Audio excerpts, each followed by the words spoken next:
course, I respect all the military, but to see so many faces that represent our country warms my heart and gives me and compels me to want to share my story today. What I'm going to share with you is an experience that if you were not there and you saw it on TV, it's actually not exactly what happened. Many of you were around on the morning of September 11th. If you remember, New York City had to be one of the most wonderful places, especially in the World Trade Center, but that morning, the sun was coming up. It was Indian summer, and it was about 75 degrees. I was not supposed to come into the office until 9:15. That was when I was supposed to come in. But unfortunately, my managers asked me to come in at 8:30 that morning, as fate would have it. I was working on a presentation for the equity and debt managers of a company called Fiduciary Trust on the 95th floor of Tower 2. I arrived, and when I got into the elevator, about 7 or 8 IT guys were in the elevator with me, and they said, someone smells like they came from the beach. And I said, no, I'm just wearing a body spray because I wanted so badly to play hooky that day. It was one of the most beautiful days. But instead, my work ethic kept me going. So I arrived at the office. You noticed the World Trade Center, the windows were floor to ceiling. And what I did, I wasn't drinking coffee at the time, but what I did was I put my briefcase down, my laptop, my purse, I walked over to the window, and I looked at New York. I looked at what I created to get that job on the 95th floor of Tower 2, the friends that I had, the experiences that I've had prior to that day. And all of a sudden, my phone rang, and it was my ex-boyfriend. He and I had broken up 2 weeks before, and he just decided to call me that morning, and he said, how's everything going? And I said, well, I have a lot of work to do. I have a project that I'm working on. I have to go. As soon as I hung up the phone, I heard the roar of an airplane engine. Now, being on the 95th floor, we never heard anything like that. But soon, I heard the airplane engine, a screech, and then what sounded and felt like a bomb. Someone on the opposite side of my floor said, everybody get out of the building, I think a plane just hit Tower 1. Now, in an emergency situation, something like that, what do? Do we take the elevator or the stairs? Well, all of us we were equipped to know where the emergency stairwell was. Not the elevator, all of us knew where the elevator was. The stairs and the elevator were facing each other. I ran for the stairs. My coworker, Lori, who I never spoke to, but I knew she was a colleague on the other side, she grabbed me and pulled me into the elevator. I said, why are you doing that? We have to take the stairs. It's an emergency situation. She says, no, come with me into the elevator. We descended from the 95th floor to the 90th floor. The 90th floor was legal HR. The elevator door opened. One person walked in. So it was myself, Lori, this guy Andrew, and this guy Dave on the 90th floor. We came in, and I looked outside of the elevator for just a moment, and I saw people crying, screaming, running back and forth, calling their families, saying, I don't know what happened. I'm leaving. I'm leaving. Doors closed. We got to the 78th floor of Tower 2, and that's what housed all of the major elevator banks. So 50 people can show up there. What I saw was a sea of hundreds of people trying to get into those elevator banks. We pushed our way in, and then within 10 seconds, someone said, no more, no more. Nobody else can come in.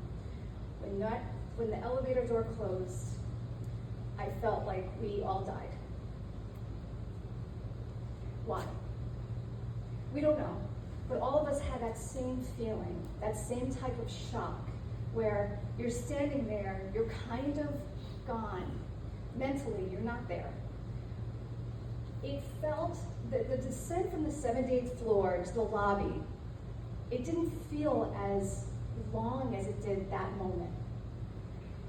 When we got down to the lobby, Lori ran straight for Liberty Street. And when I watched her go out into the street, there was a steel beam that was on fire or burning. There were papers. And that's probably what you saw on TV. You probably saw a bunch of papers, a bunch of things. We saw computers. We saw, and I'm looking out and I'm saying, okay, this is it. We're at war. I turned and I saw my manager, the one who told me to come into the office that day. He said, oh my God, okay, you're here, get home. And I said, okay, I'm going home. I walk out of the lobby onto the street, and then I hear the same thing over again, the screech of an airplane. I look up, and I did not see a plane. I heard something, and all of a sudden the boom came. Now I'm surrounded by firefighters, cops, EMT. My friend Peter, who just moved to Chicago, called me and he said, where are you? Are you okay? And I said, yeah, I'm fine. I'm just coming out of the building. All of a sudden, the phone dropped. I dropped my phone. There was no service. Something shot out of the building. And I stood there. And there was complete pandemonium. By that time, hundreds of people were running towards the other side of the street, and I was knocked, almost unconscious, into a steel barricade. Andrew, thank God, was there to pick me up. And when I looked up, I started seeing people jump from the building. Again, this is something that unless you were actually there, just like people at war, a lot of people who are in war, they can talk about it, but unless they can tell the person, they can understand what the magnitude of suffering that happens when you're in a position where you have no idea if you're going to live or die in that day.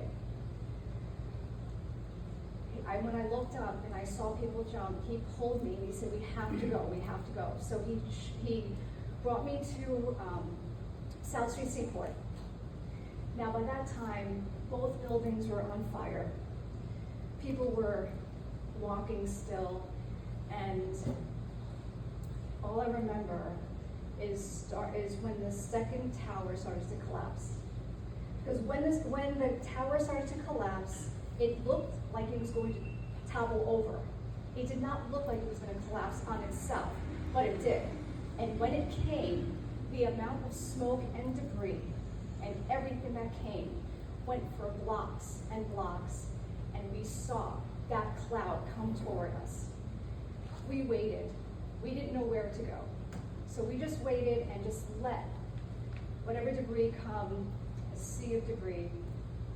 And Andrew said, okay, let's go, we have to go. So hundreds of us were walking up the FDR Drive, just walking for hours and hours. Now, mind you, none of the people who were walking around us were equipped to endure anything like that, but also, I was a businesswoman. I was wearing heels, I was wearing a skirt, I was wearing a magenta blouse. I wanted to look good that day. I was going to a meeting. That day for me, if you remember where you were, a lot of people who I've talked to have said, I remember what I was wearing, I remember who I was with, and that's why I believe that all of us have shared something. If you were around that day, we share something. We share the grief. Even if you don't know anybody who was actually there, there's a way for all of us to feel something. And many of us have experienced our own 9/11, our own sense of tragic loss. And that's another reason why I talk about this. Because it's not just a 9/11 story, it's a day in history but it's one day in history. So as we're walking, we found angels. We were walking maybe 3 miles, and we saw a table full of cups of water, as if we were running a marathon. These were people who saw a lot of people walking, and they just started handing out cups of water. Humanity was there that day. Angels were there that day. That's what kept me going. And when I was able to get a cab home, which was on 35th Street and 3rd Avenue, I took a cab, I got home. I actually got back to my mom's house, but I stayed over at her house the night before. My brother opened the door, and all he could do was just hug me. He didn't know if I was alive. He just saw the second tower collapse. He didn't know. My mother came home 15 minutes after I did. She never looked at me the same way again. That kind of experience healed my family from a lot of just a lot of torn hearts. So that day actually healed a lot of us, and it also made us understand that this life is the only life you're going to have, and if we can take that day and just be a reminder that we can live every day of our lives without regret, and know that you are loved and you're cared for. That in itself is why I chose to speak, and I choose to speak, and I'm writing books, because nothing is better than getting up in the morning and knowing that you're here for a reason. And that's why I'm here. And before I conclude, the one thing, before my mom passed, she said one thing to me. She said, do me a favor. When you get up in the morning and every day, you do 3 things, and you will make me proud. Live every day of your life. Love like your life depended on it. And laugh. It took weeks. It took weeks after 9/11 for me to smile, to laugh. And just remembering what she said every day. You just have to live, and you have to love, and you have to laugh. So thank you all for taking the time to listen to me today. It's been an honor. Thank you.